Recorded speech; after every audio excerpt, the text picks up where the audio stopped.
Olá, meu amigo, olá, minha amiga, sejam muito bem-vindos a mais um vídeo do nosso canal. Antes de dar continuidade à nossa discussão, eu gostaria que você curtisse o vídeo, deixasse o like, para que você não perca nenhuma novidade dermatológica. Hoje nós vamos falar alguns conceitos fundamentais, conceitos básicos sobre urticária. O primeiro ponto que a gente precisa saber sobre a urticária, que é uma doença dermatológica muito comum, é que nós dividimos a urticária em urticária aguda e urticária crônica. E existe um tempo específico para a gente fazer essa distinção, e esse tempo são de 6 semanas. Então, quando um paciente começa um quadro de urticária, a primeira coisa que a gente precisa saber é se esse quadro de urticária dura já menos de 6 semanas ou se é um quadro de urticária que já dura mais do que 6 semanas. Por quê? Porque menos de 6 semanas nós classificamos o paciente como tendo urticária aguda. Já aqueles pacientes que têm mais de 6 semanas de doença, nós classificamos como urticária crônica. E por que isso é importante? Na nossa investigação, quando nós temos um paciente com urticária aguda, na maior parte das vezes não é necessário solicitar nenhum tipo de exame laboratorial para fazer uma investigação desse paciente. Ao passo que aqueles indivíduos que possuem um quadro de urticária crônica, mais de 6 semanas de duração, esses merecem uma investigação um pouco mais aprofundada. E todo mundo já viu um quadro de urticária, né, que o pessoal chama aí de uma alergia na pele. E o que a gente vê nos pacientes com urticária são essas placas eritemato-edematosas, ou seja, avermelhadas e inchadas com aumento de volume e que têm uma característica de serem extremamente pruriginosas.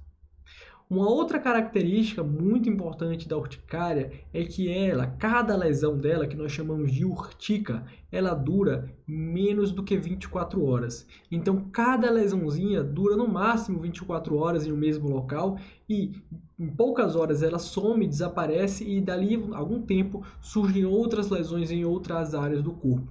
Então, a clínica desses pacientes é dessas placas eritemato-edematosas pruriginosas com uma característica evanescente, durando menos do que 24 horas cada lesão, né, específica.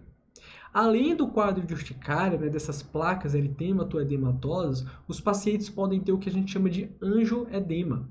E o que é esse angioedema? O angioedema é quando nós temos um edema, ou seja, um inchaço na derme mais profunda, e isso leva a um aumento de volume local. Geralmente, esses angioedemas se manifestam como inchaços ou edemas clínicos muito importantes, localizados nos lábios, nas pálpebras ou nas extremidades, como mãos e pés. Nessa fotografia, nós estamos vendo aqui, por exemplo, um angioedema no lábio de uma criança. Outra fotografia aqui mostrando esse angioedema importante nos olhos, nas pálpebras desta criança. Tá? Então, geralmente, o quadro urticário, na maior parte das vezes, não é acompanhado de angioedema, mas pode sim ser acompanhado e muitas vezes essas duas manifestações elas andam em conjunto. Dá uma outra fotografia aqui de angioedema. Agora, por que ocorre a urticária? Então, para que você entenda como é que ocorre a urticária, eu fiz aqui uma pequena ilustração, um pequeno esquema bem simplificado do que pode ocorrer em alguns casos de urticária. Então, imagine que você tem aqui um alérgeno, um antígeno. O antígeno pode ser qualquer desencadeante, por exemplo, um medicamento, pode ser, por exemplo, algum tipo de alimento, né? O que você tem aqui está demonstrado aqui por essa estrutura amarelada.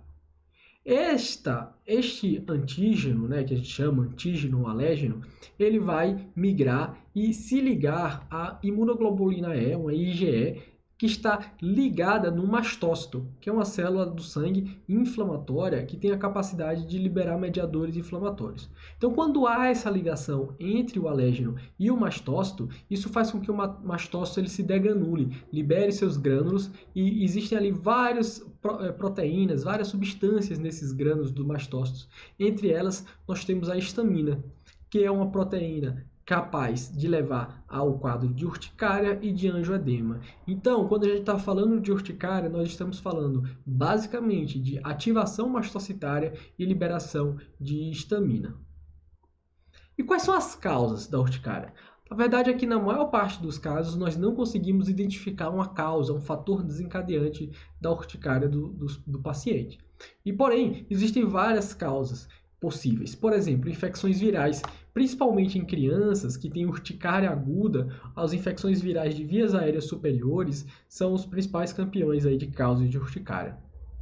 Outras causas menos frequentes são os alimentos, e, por exemplo, nos Estados Unidos, o amendoim é um grande causador de urticária aguda, mas medicamentos também podem causar. Até exercício físico podem desencadear um quadro de urticária, é uma urticária colinérgica que nós chamamos.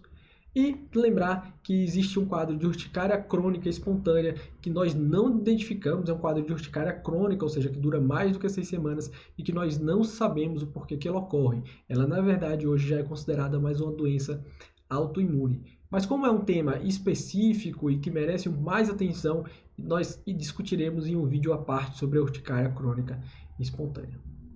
Como é que a gente trata os pacientes de urticária? Por que eu mostrei ali mais ou menos a fisiopatologia? Porque se a gente sabe como é que ocorre, a gente sabe como tratar. Então a gente viu que a proteína, a substância mais importante para o desencadeamento da urticária é a histamina. E aí o que a gente precisa fazer é dar algum medicamento que bloqueie essa histamina. E aí nós utilizamos os antihistamínicos, popularmente conhecidos como antialérgicos. E aí a gente escolhe geralmente os antihistamínicos de segunda geração, que são aqueles antihistamínicos que não têm efeito sedativo, ou seja, que não dão sono ao paciente.